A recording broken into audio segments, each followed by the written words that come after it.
I believe gold will do well in the next 10 years. And I think the market will go to alpha, which is to say, I think the market will get more speculative. For my own portfolio purposes, I think I wanted to own de-risked beta as opposed to alpha. So I bought gold, Franco-Nevada, Wheaton Precious, and Agnico Eagle. I brought the highest quality companies I could, deliberately going against the market trend, because that's who I am, but also personalizing it. I bought oil because oil's hated. And as you and I have discussed in many of your interviews, the easiest speculative money in the world is buying hate. Buy what the market despises. When that market moves from hated to tolerated, that's the easiest money that you'll ever make as a speculator. And the oil business is roundly hated right now, and it's a great business. We'll get a little bit more into oil, but before we go there, so you went into these larger companies, large miner and royalty companies, which typically, as you mentioned, we hear that those move first and then the rest down the chain. Is there a point in this market where you would be comfortable selling those large gold companies? I don't know the answer to that, Charlotte. I would suspect, listen, I'm old, I've been lucky, I'm rich. My suspicion is that the sell decision on those three companies and my gold will be made by my estate. I'm assuming that they will not be sold in my lifetime. I think that's a very, very fair answer to the question. And on the note of gold stocks, you know that I like to bring in audience questions for you. And I thought this was one that you would probably give a good answer to. The question is, if there's a recession and a related credit crisis, what is the expected impact on gold and gold miners in the short term as well as in the longer term? And I think this is something we've gone over before. 1987 and 2008 answers that question. In a liquidity crisis, in a panic, everything gets sold because the investor doesn't make the sell decision. The margin clerk does. And the margin clerk doesn't care about your preference. So in a real sell-off, everything gets sold. What happens is that the policy response to those liquidity crises is always good for gold. It's always money fritting. It's always artificially low interest rate. So gold sells off with everything else, but it comes back much more quickly. And the oil angle. So this is another one. If people have been following, they will know that you've been talking about the oil equities for quite some time. So that should also not be surprising that that's what you decided to do with some of your money. I wondered if you could speak a little bit more specifically about any of the names that you like right now. Sure. The place you start is Exxon. It's the finest oil company in the world. I believe it's selling at 60% of net present value, meaning it's selling at a 40% discount to what it's worth while paying a 4% dividend.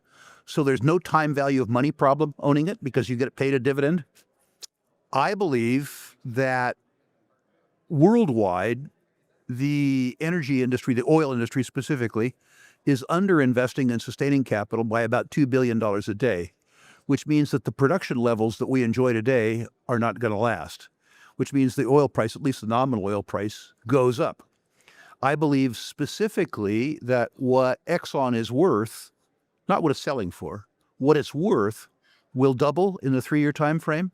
So I'm buying a double at a 60% discount or 40% discount to net present value for the finest company in the world. Taking a little more risk, a little.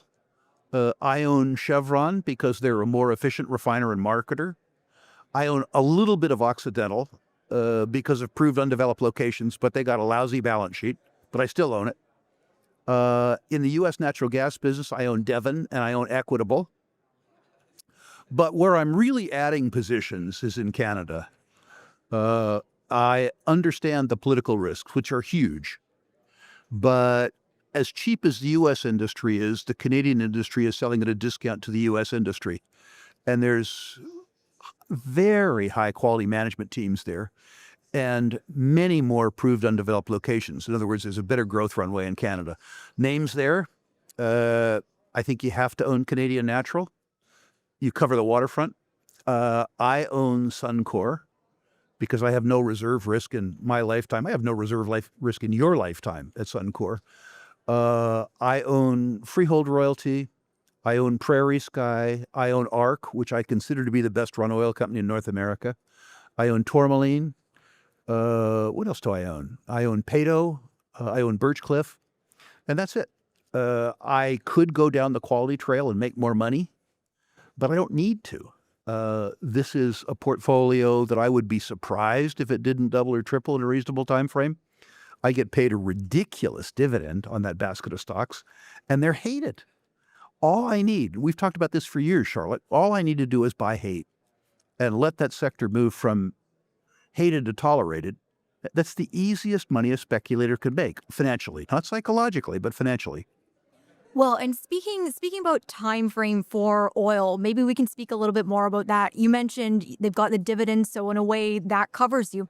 We have guests on our channel from time to time talking about oil, and I think that people enjoy the content, but I also see a lot of comments when it comes to those one about if the time horizon is too long, it's not right now. So what are you looking at as your time frame? It's interesting that people think that their time preferences matter because they don't. The oil market doesn't care about your time preference, nor did the gold market. It's only you that cares about your time preference. Everybody wants a short-term sure trade, and those don't exist. So it's like wanting the tooth fairy. What I've learned in 50 years in the business is that a suitable time frame for being right is 5 years. I wish a suitable time was 1 year, but I haven't known any successful one-year investors. I'm perfectly cognizant of the fact that the oil price might go lower and oil stocks might go lower. I've done that a lot of times in my career. What I've learned is that sometimes stuff is cheap enough. When it's cheap enough, you buy it. If you're wrong by a year, that's okay. I don't know if you remember this interview, but years ago, I said that the success in my life was that I preferred to ask myself questions where the answer began with when, not if. Too many people ask themselves questions where the answer begins with if, which is a very risky question. For me, if I'm a year and a half early, but I get a triple or quadruple, that triple or quadruple pays a lot of rent. I have to be right. The arithmetic around oil means I have to be right. I just don't know when, and I don't care. Yeah, I think people do focus so much on getting it exactly right, and that's not really what you have to do. While we're on the topic of energy, I wanted to bring up uranium because I don't think we've talked about it for a little while, and I wanted to get your sense of where we are in the uranium cycle right now, if you could help me situate us. Charlotte, you and I have been so right on uranium for 5 or 6 years that the prudent thing for both of us to do would be to shut up and rest on our laurels. But people by now care what we have to say. The easy money in uranium has been made. The easy money was when you and I were talking about it at $20, saying it had to go to 60 or 70. It did. So those stocks are up 400%, 500%, okay. The sure money is in front of us. The sure money has to do with the fact that world energy demand is going to double in 25 years. 25 years, world energy demand is going to double. We're going to need all kinds of energy. We're particularly going to need base load power. That's uranium. And we're going to want non-carbon generating power. That's uranium. We're in a structural deficit around uranium today, and we are not shutting down plants that had been scheduled to shut down, which means the deficit gets worse. Meanwhile, we're building new plants like mad. Most importantly, and this is maybe subtle for some listeners, the structure of the uranium market is going away from reference to spot and going to term. And that means that unlike any other commodity in the world, uranium producers are going to be able to lock in production volumes where they understand how much they're going to be able to sell and at what price. There will be a revenue certainty in uranium that doesn't exist in any other commodity in the world, which will lower the cost of capital. There's no other commodity in the world that has that market structure. So if you want to make money in uranium today, if you didn't listen previously, but you're hearing that the sure money is still on the table, what's the best way for somebody to do that? Just buy Cameco. And understand that Cameco may fall 35%. It may fall 35%, but it's the bellwether for uranium.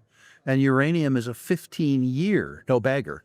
But I mean, no-brainer. It might not be a no-brainer in 12 months, but 12 months doesn't matter. I mean, it might matter to your listener, but that's because your listener's out of touch with reality. Well, and speaking about Cameco, any thoughts on the recent deal between Cameco, U.S. government, Brookfield for the nuclear reactors? What I like about it is it's indicative of the return to public favor for uranium. 6 years ago in the Biden administration, uranium speculators like me were vilified. They hated us. Now these morons want to subsidize us. Now, I would caution your listeners to know that this is a political promise. Politicians lie when their lips are moving. So this might happen, this might not happen. But the truth is that Westinghouse's technology will become the premier processing technology in the world. Westinghouse will win, which is Brookfield and Cameco.